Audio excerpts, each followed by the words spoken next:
Hello and welcome back.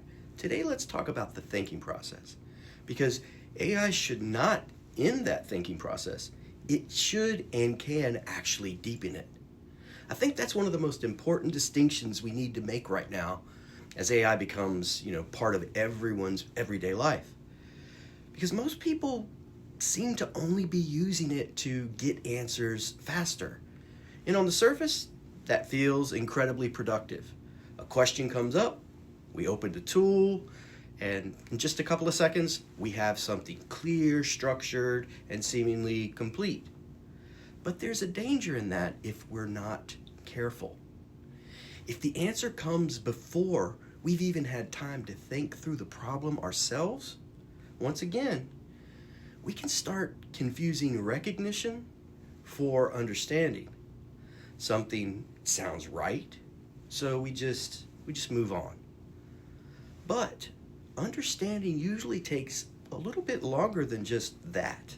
It takes questioning and testing, wrestling with ideas a little more, sitting with that uncertainty that we've talked about before, long enough just to figure out where something holds true and where it tends to break.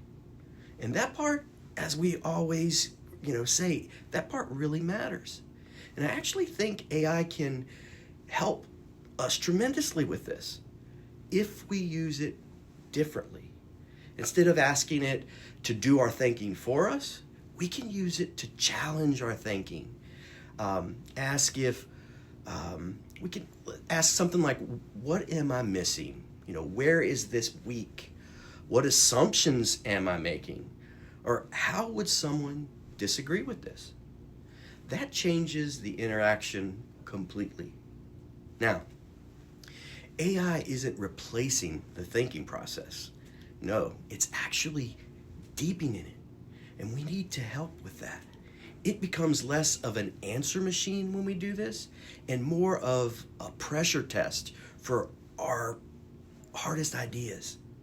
And I think the people who benefit most from AI in the future won't be the ones who use it to avoid thinking. No, they'll be the ones who use it to sharpen it.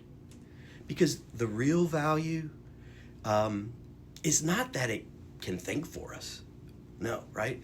The real value is that it can push us to think better, sharper. All right, I've got a much more in-depth version of this up on the stack. I'll put the link below.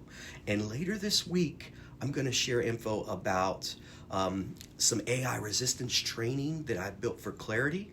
It's a system that can really help us use AI to sharpen our minds and those critical thinking skills instead of letting it just dull our thinking. All right, thank you. I'll see you soon.